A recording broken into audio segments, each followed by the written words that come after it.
welcome to Kansas City Real Talk, brought to you by KCRER. I am your host, Alex Gehring, and today we are going over the NAR buyer and seller profile reports from this year, 2025. Guys, this is one of my favorite reports that the National Association of REALTORS puts out each year. Honestly, we have to talk about a couple of things. I understand people are always wondering what they're getting out of the association, right? And we do our best to make sure that you guys hear lots about our advocacy efforts, everything for training, and all of the things that you guys get from the association. At the national level, it is really easy to miss some of the great benefits that we get. One of those is this report. I think you guys are going to get a lot out of this. So let's go ahead and get started. First, I want to give you some quick context, right? I want to explain to you why these reports matter for anyone buying or selling in Kansas City right now, right? If you're helping buyers and sellers, you guys need to understand some of what this report provides. These are national reports, but the trends still resonate here in Kansas City. Most of us already know the fundamentals of running a successful real estate business, right? We know that we have to be having as many conversations as we can in these moments. We probably need to be picking up the phone. We need to be using our CRM, and we need to be face-to-face with as many people as possible. What these reports do, they're not going to tell you that you don't need to do that anymore, right? They're not even going to give you an excuse for why your business was down. But what these reports do is they explain why the market feels the way that it feels, and they surface the gaps between what clients say they want and what we assume they want. If you understand those gaps, you're going to be able to make smarter decisions about how you market and the way that you position yourself heading into 2026. Let's talk a little bit about why these reports exist at all. Okay, so as I mentioned, the National Association of REALTORS creates these reports annually. They survey clients over the last year, and then they prepare these reports for us. Now, I'm going to tell you something that's going to sound like a little bit of a dig on these reports, okay? So I'm going to say the hard part now, and the thing that you're probably wondering: how do they pick these buyers? How do they pick these sellers? How do they conduct this survey? Here's the deal. They send a postcard to buyers who close, okay? It's a postcard. And then buyers can opt into the survey. So let's be real. We're talking about data that is pulled together from people who opted into a survey. Think about political polls recently, right? Think about all of these different surveys and how successful they have been at really predicting things. We need to go ahead and acknowledge that this is not necessarily indicative of what every buyer and seller is experiencing in a marketplace. This is just demonstrating what this group of buyers who opted into a survey from a postcard that was sent to them, right? This is explaining to us how they felt, okay?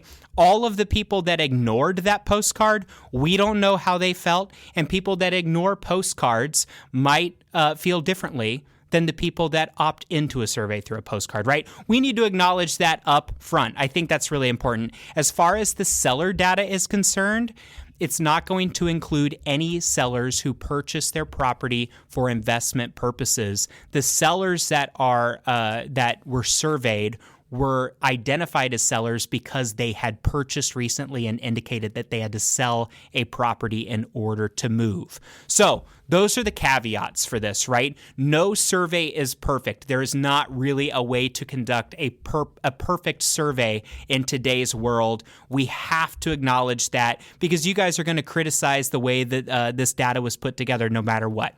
All of that said, I think you're going to agree that some of what these people say is pretty consistent with what we're seeing in the marketplace. So let's suspend a little bit of our disbelief. Let's hear what the survey says, and let's think about how it might inform the way that we move forward in 2026. We need to talk about, a lot of this is going to come off as statistical discussion, but really what this is it's about buyer and seller psychology as they're moving through this process, the buying process and the selling process. A lot of the big picture themes for the 2025 report are not going to be surprising to you guys, which again is why I think that we can take a lot of what this says and take it mostly as fact with the caveats that I laid out previously.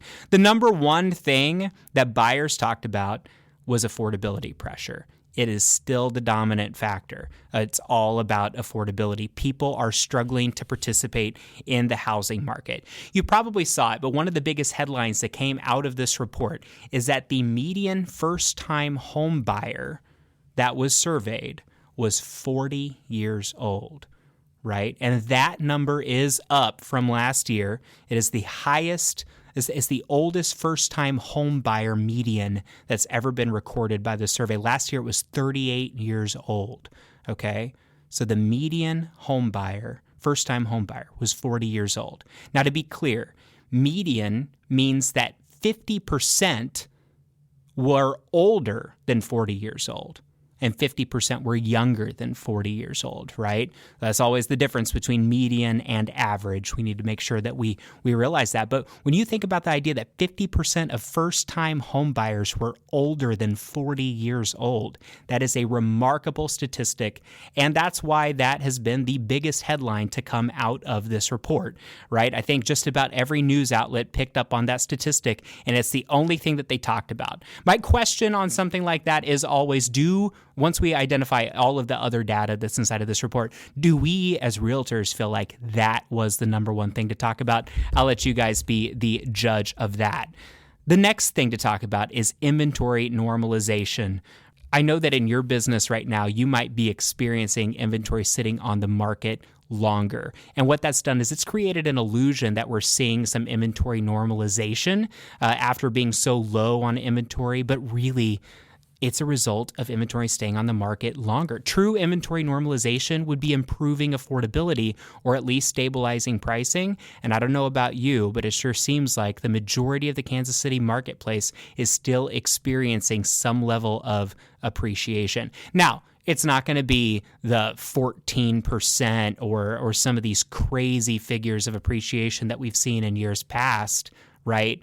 But when inventory truly stabilizes and we get to 4 months of inventory, and guys, we're not there yet. When we get to 4 months of inventory, we're going to probably see more flat appreciation. And for some, it might even feel like depreciation. But we're not there yet. We are not there yet, right? Inventory still isn't normalized. We still need more housing.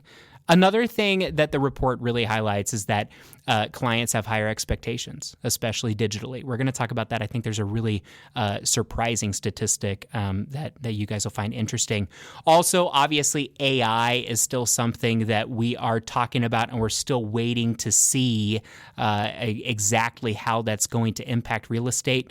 Some really interesting partnerships have been drawn up here in the last couple of months. And so, we don't know what it's going to look like. But what we do know is that our consumers are using it.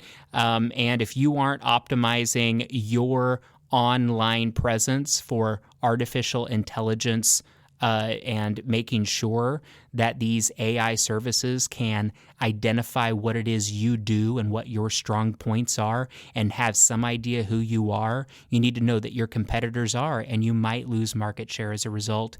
And finally, a big part of the report is just simply a generational divide in preferences, motivations, and communication expectations. So, those are the things that we're going to talk about today. Let's get started by talking about the buyer report. Okay, so when you guys pull up this buyer and seller profile, the way that it starts out, it breaks things down by the buyer section and the seller section. It starts with the buyer section. Okay, so let's talk about what buyers say they want versus what they actually want.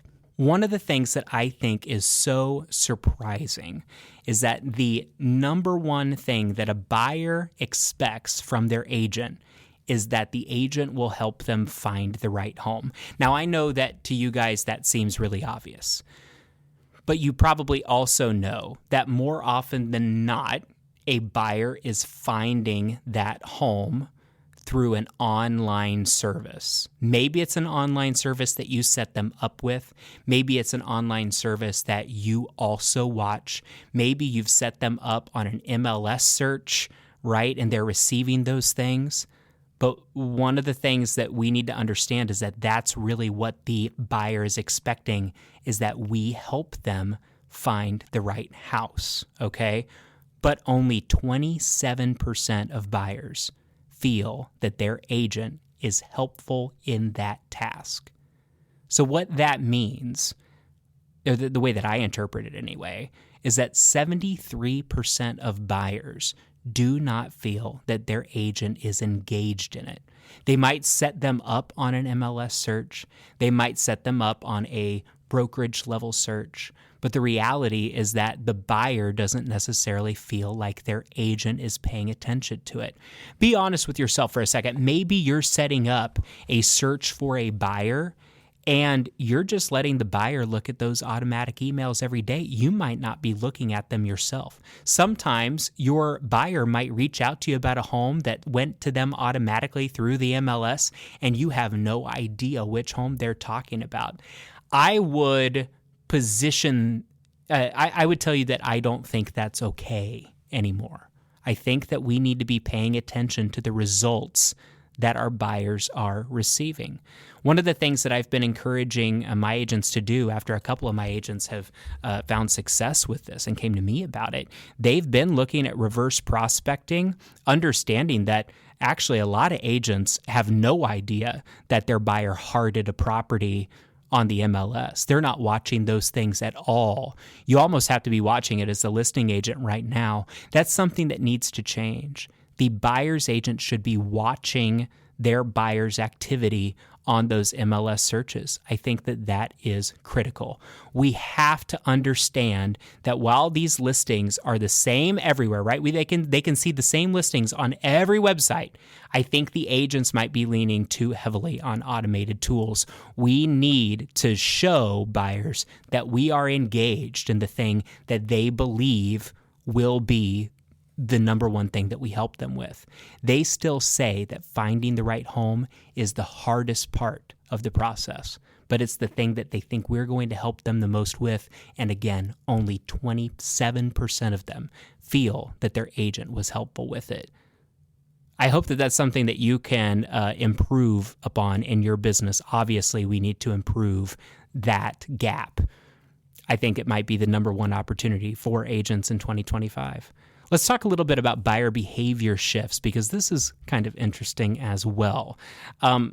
Buyers are looking for homes for a longer period of time. Now, this is something that is a little bit subjective, right? Because again, this is a survey, right? And how are these buyers answering this question? In the buyer's mind, when has their search started? I'm not putting a whole lot of weight on this statistic, but on average, their search is getting longer and longer. More buyers are relying on parents, or they're looking for multi-generational support, right? Also, fewer buyers are purchasing multi-generational housing, which is interesting. It was down to 14% of purchases from 17% last year. It's the first time in a long time we've seen that figure come down. Now, here's what I would tell you. I don't think that the multi-generational number went down because there's less interest in multi-generational housing. What I would say is that there still isn't enough multi-generational inventory, right? So much of our inventory just isn't compatible with a multi-generational situation. It just doesn't work for it. I think that if we did have inventory for that, we would see that figure come back up quickly. I also think that buyers are increasingly willing to commute. We've seen that over the last few years. They're willing to adjust which neighborhoods that they're looking at. There's certainly an increase in new construction curiosity. Now, guys, again, I know that we're seeing this in Kansas City as well. I think that the increase in new construction interest is more a result of there being more new home construction inventory available compared to resale inventory. And also, builders around the country are starting to look toward incentives. So as a result, new home construction becomes something that people are looking at as a potential opportunity. Now, a couple of things about new home construction. If you haven't looked at new home construction data in a while, I would encourage you to do so. We are certainly in the Kansas City area, we are certainly seeing an increase in the months of inventory for new home construction when you compare it to resale. We are seeing new homes sitting on the market a lot longer than resale inventory. So there are opportunities there for sure. But you also need to take a look at what that new home inventory looks like. I think that some builders are starting to figure it out, and so we've seen some improvement here. But ultimately, some of these $700,000 and $800,000 homes that we're seeing in the marketplace, they aren't hitting the mark for a lot of the buyers out there. Right? They're the same house over and over again. There isn't really anything flashy. And for $700,000 or $800,000, a lot of these buyers remember when that was a lot of money 2 or 3 years ago. Guys, $700,000 or $800,000, it's still a luxury purchase. I know that we think that that's, a normal house now in Johnson County anyway, right? It's not. That is still a luxury purchase. And buyers are maybe starting to push back on whether or not a $700,000 or $800,000 two-story should be 2,300 square feet. I'm just saying, they just feel really small. As a result, we're starting to see some incentives. Like I said, I think that there's some additional interest there. There's certainly more inventory in new home construction than in resale right now in terms of months of inventory. And so that is an opportunity. All right, let's talk about what else buyers expect from agents. We talked about the fact that finding the right home seems to be the single hardest part for buyers, and it's also what they expect their agent to help them with the most. The next expectation that buyers have is their ability to negotiate, okay? Now, I'm just going to be completely honest with you. I don't really believe that agents in general are always the best negotiators. Now, don't get me wrong. Don't get so angry yet.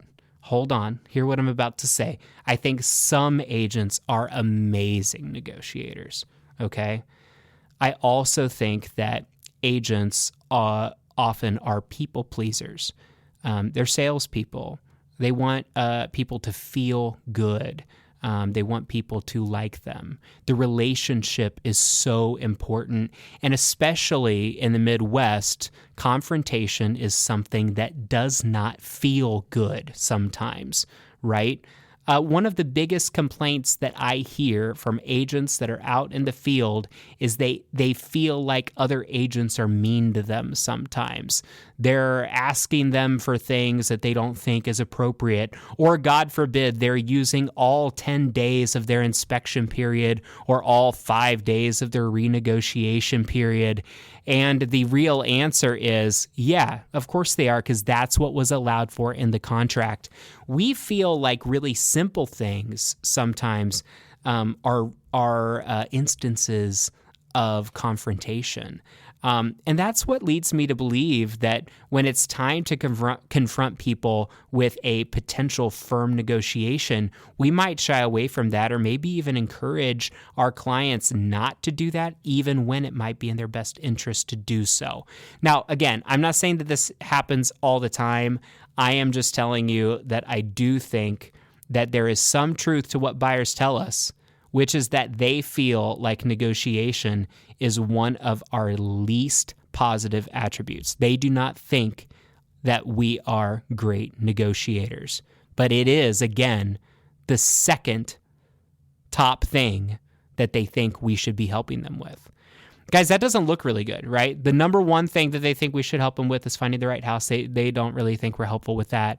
And the number two most important thing that they think we should help them with is negotiation. And they don't really think that we're good at that either. So this is another opportunity for you. Improve your negotiation skills. Imagine being able to sit down for a buyer's consultation and be able to tell that buyer, look, statistics show, the National Association of REALTORS tells us that the number one thing a buyer wants is help finding the right home, and the number two thing that a buyer wants is help in negotiation. Buyers also tell us that we're bad at those two things, and I want you to know that those are the two things that I am most focused on. I'm focused on sharpening my tools to help you get the best deal every day.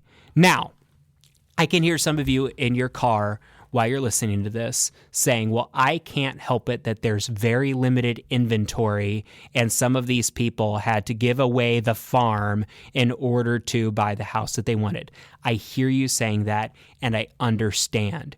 But remember, this is about how the buyer feels. There are ways to make sure that the buyer feels like they won, even if the seller got what they wanted, right? How can you make the buyer feel like they won in a negotiation and realize that they won in the negotiation because they got the house that they wanted? How can you make them feel that way?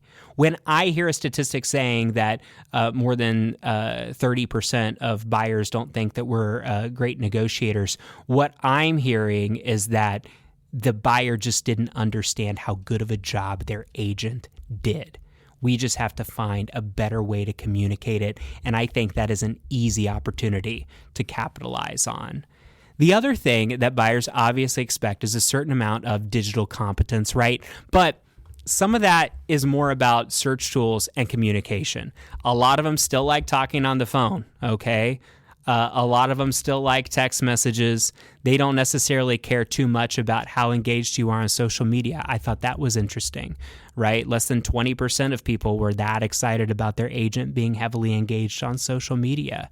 One thing that was really interesting was it was like fewer than 5% of buyers found their agent on social media. Think about all of the energy that you might be spending on social media right now to try to find the 5% of buyers that are going to be interested in the content that you're posting, right? Like I said at the beginning of the episode, we still have to understand that the most important thing is our person-to-person, one-to-one communication and that personal touch, right? Digital communication isn't ever going to be able to replace that, but we have to be able to be immediate in terms of notification and communication when we're in the middle of the process. So it's not really about prospecting. We know that prospecting is going to come from the personal relationship most of the time, but when they're in the middle of a process, then they're in the middle of a negotiation, they're in the middle of a home search, or their house is sitting on the market, they expect an immediate response. Think about how quick a response comes in when you're talking to ChatGPT or Gemini or Meta or whatever AI thing you use, right? Think about how immediate that is. That's what the consumer is used to now. They want a response that quickly, but they want it from you as a human, right? It's tricky. And that's not really something that we can deliver on 100% of the time without giving up our personal lives. But we have to be able to figure out a good way to do that. We have to figure out a way to deliver on that expectation. Or we need to figure out a way to define those boundaries in a way that doesn't harm the buyer, right? And explain to them what it is you're doing. I don't care how you do it. You just have to know that your buyer's expectations are AI speed in communication. So figure out how you're going to manage that. That's incredibly important.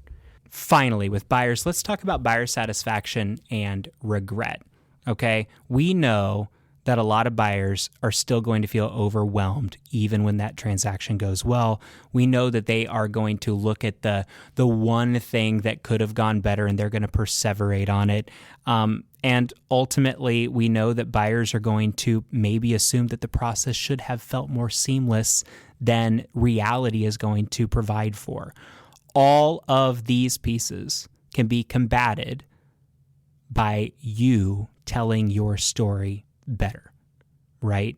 That's really the theme of both of these reports, the buyer and the seller report, but especially with buyers.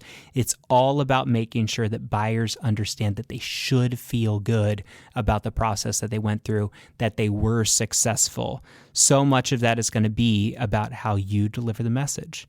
So that's the end of the buyer section, right? Ultimately, when you think about it, not that much has changed, right? That's the reality. Everything has always been about communication. Probably the biggest thing that's changed is that they're just getting a little bit older, right? They're getting older. And guys, I don't think that that's going to change anytime soon, right? We're going to see older buyers and we're going to see older sellers over time before that number starts to come down. That's just the way that it's going to be. I expect that number is going to keep on going up. If it doesn't, it will be a remarkable shift, and we will celebrate that. But for now, we should expect that when we're marketing our services to people, on average, they are getting older. All right, guys, let's move on to the seller section of the report, starting with the seller-agent relationship. Let's talk about how sellers source their agent. Okay, 66% of sellers say that they found their agent through a referral or they were a past client of that agent. This is an interesting statistic. 5% of sellers connected initially via an agent's cold outreach, which is up from 4%. Okay, so what that is telling us is actually more sellers are starting out with an agent as a result of a random cold call, right? Or a random postcard that they got in the mail. They did not have a relationship with that agent at all. Now, a 1% jump isn't significant, but some of those people that are just cold calling, right? That means that if you if you make 100 calls, right, maybe you're going to get 5 people that'll connect with you, right? Maybe that's not the right way to interpret that data. Here's what we know. We know that it's working, right? We know that for some people, that's how they are choosing the agent that they work with. The other thing that's interesting is that 80% of sellers interviewed only one agent, which remains consistent from last year. The number one decision factor the sellers picked was reputation and honesty. And this is another thing that's important to understand. Commission was only cited by 4% of respondents. We have had so much communication about commission, right, over the last few years. Guys, 4% of respondents said that it was the number one thing that they thought was important in their decision, right? That means that 96% of respondents were looking toward reputation, honesty, and maybe their general marketing pitch.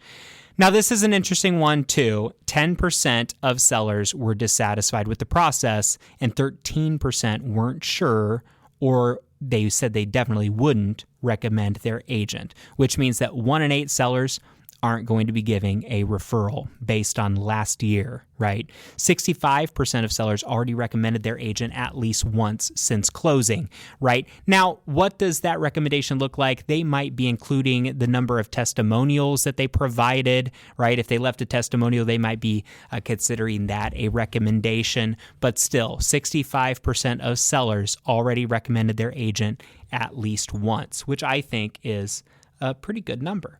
All right, let's talk about what sellers look like, right? Here's the deal. They're equity rich and they're movement resistant.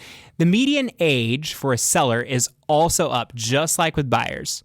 The median age is 64, which is an all-time high. That's up from 63. They are saying that they're going to stay in their home for 11 years.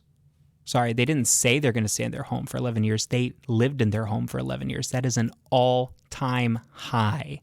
Okay, so that means that our sales cycle is 11 years. When I got started in the business, I swear it was like 5, and then it was 7. It keeps on getting longer and longer. And you know what? This is one of the reasons why our inventory remains low, right? 11 years. That's a long time historically for somebody to stay in their home. 96% of sellers sold when they felt like it. There was no external pressure. They were not under any amount of duress. Guys, I think that unlocking inventory probably means that this age is going to increase long before it goes down, right? We talked about the fact that the buyer's median age is probably going to go up. You know what? Seller age is also going to go up. It's just going to happen. We kind of need it to go up in order for it to come down. The more that some of these older folks start to put their house on the market, the more housing turnover, the more housing inventory that creates for younger buyers, and it might start driving these figures lower so that homeownership is an expanded opportunity for more people. The reasons for their move, 26% of sellers moved because they want to be closer to family and friends. 20% needed a different size home. Only 6% moved for relocation. And 2%, this is the first time that this figure was cited, 2% of sellers moved for political differences. I think that is an interesting thing to pop up for the very first time in this report, but it is something that we need to be aware of. It went from something that wasn't really measurable in the past to 2% of people moving for political differences. On average, last year, people were receiving 100% of their final list price. This year, that is down, not by very much though. 99% of the final list price was received. The median time on the market was 4 weeks, which is up from 3. And the first pricing slip now hits weeks 3 to 4 rather than weeks 5 to 8 last year. So let's talk about that if you're having a hard time visualizing it. A lot of us have seen a chart that shows what happens as we accumulate time on the market, right? The longer we're on the market, the less amount of money we are likely to receive, right, compared to our list price. So it used to be, as in last year, we were seeing a decrease about 5 to 8 weeks into the process. We'd see the price start to come down, right? Now we're seeing that in weeks 3 to 4 on average. And again, remember, this is on the national level. So guys, that really wraps up a lot of what there is to talk about on the seller report. There are a couple of other really interesting things that I want to highlight that we haven't gone over yet. So one of those things is online videos.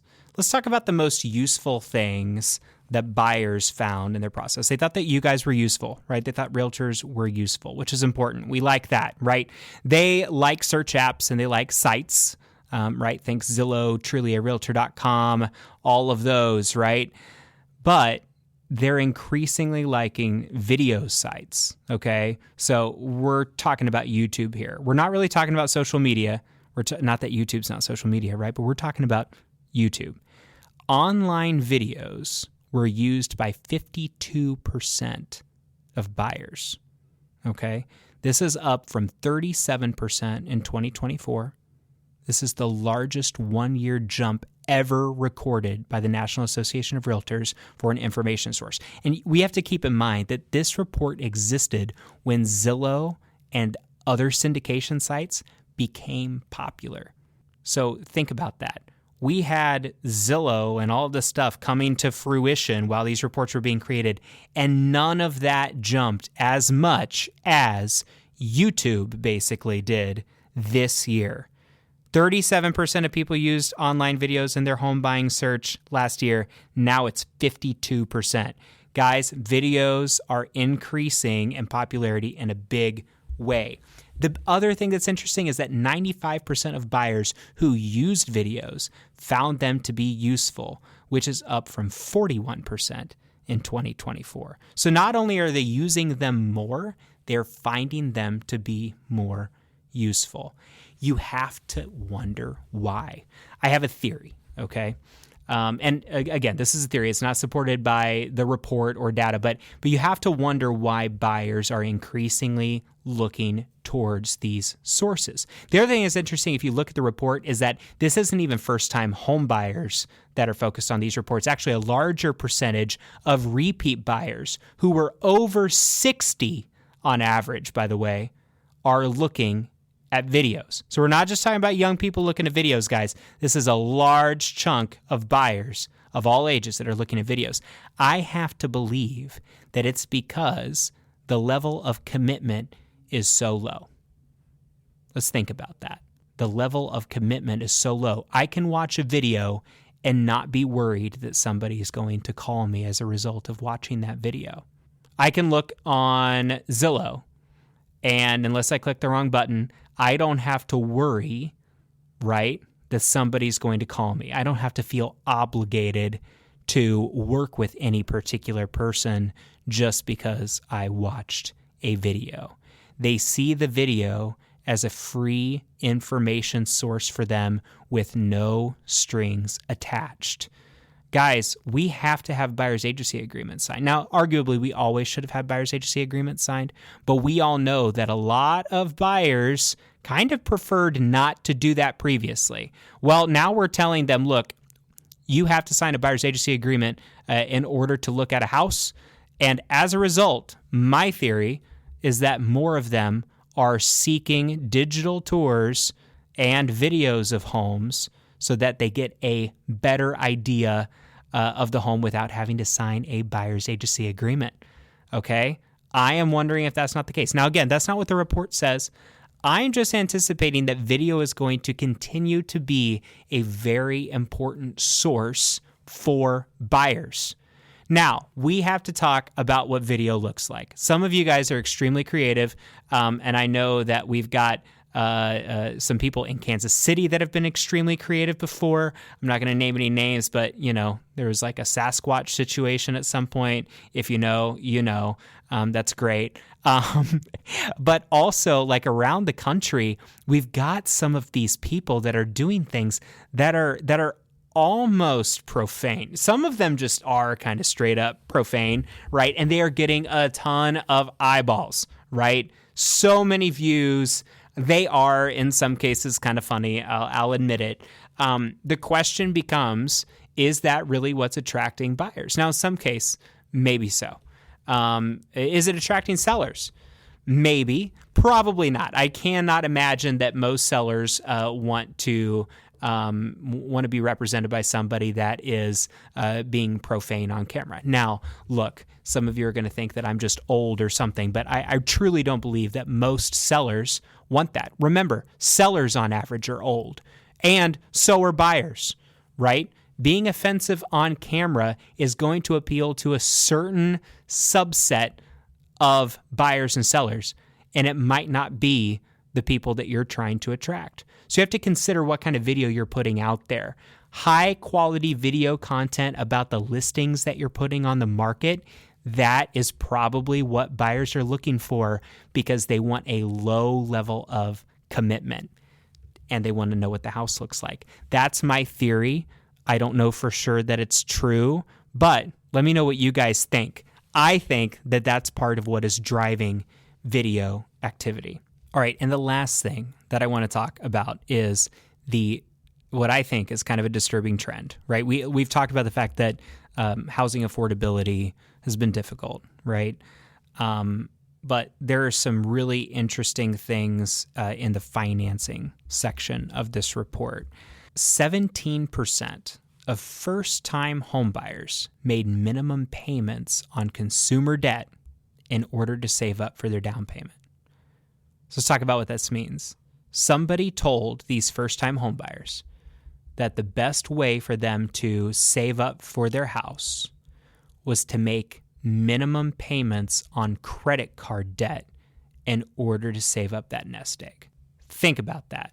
Meanwhile, of denials that were issued to eventual buyers, the percentage of denials that were issued that was due to debt-to-income ratio being off was at 45%, which is up 40% from last year. I think that consumer debt is already a little bit out of control. Hopefully you're not an agent doing this, but if you are talking to a buyer and you are telling them that the best way for them to save up for a down payment is to make minimum payments on their credit cards, that is not a good thing to do.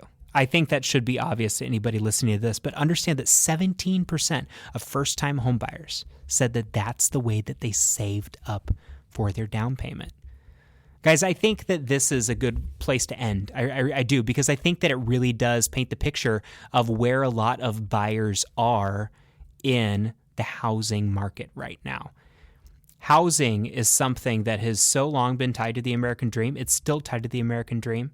We understand that it is the number one way for most people to build wealth during their lifetime. But there are some people that are taking enormous risks right now in order to get homes. And ultimately, we shouldn't be the people that are encouraging folks to take outrageous risks. People making minimum payments on credit cards in order to save up for their down payment, just for the most part, that isn't going to make any sense. Maybe there are some exceptions, but I really can't think of one. That doesn't make sense. When a statistic like that is on its way up, I think that we can all agree that something's probably broken. We have to figure out a way to find affordable housing or to be able to put more affordable housing up, or figure out how to remove certain codes and other things that builders experience so that they can put more inventory up. We have to figure this out. And I don't have the answer. I don't think that anybody has the answer yet, or they'd be making probably a lot of money. Or worse, the answer is something that ultimately just isn't very profitable for a lot of people. That's a possibility as well. So anyway, I hate to end on something that's kind of negative. So I lied. We won't necessarily end there. I'll tell you the things that are positive really quickly. Number one, overall, consumers still love realtors. They think that we are an important part of the process. Number two, you all provide great service to people. You make sure that housing and homeowners or the housing industry and homeowners are two groups of people that are represented, right, at the government level. We have great advocacy efforts that so many of you all participate in. You are resources for all of your neighbors. We are good for the community, and we are good for the consumer. We know that for sure. But we also know that in order for all of us to be able to continue to provide incredible service, we have to figure out how to provide more housing. People are trying to get creative. We need to make sure that that creativity is something that isn't going to cause greater problems in the future, right? 50-year mortgage might cause greater problems in the future. Capping appreciation may cause greater problems in the future, right? Two ends of the spectrum, but the reality is that neither of those things are good for housing in the long term. Realtors might be able to help, right? Get involved in advocacy. That's probably my number one recommendation, and probably the biggest thing to come out of this. How can you help municipalities figure out how to help with affordability? Advocacy might be the opportunity for you to do it. Reach out to Jeff Carson, or James Toy is the new Senior Vice President of Governmental Affairs. Guys, we're going to have James on a future episode to get to know him, but understand that this is an issue that our advocacy team is going to be looking at, because it's the number one issue that we need to figure out how to solve, not just in Kansas City, but around the country. And if we're not involved in that process, we might not like the way that it unfolds, right? That's the reality. I don't know about you all, but I want to sell housing product that I agree with and that I like and that I believe is going to be strong for the consumer for a long period of time. And the only way to make sure that happens is if you have a seat at the table. Advocacy is a great way to do that. I hope that you all have a wonderful Thanksgiving. I think this comes out the day before Thanksgiving. So happy Thanksgiving. Thanks for taking some time to hear about the National Association of REALTORS Buyer and Seller Reports. Tune in next time. We'll talk to you soon.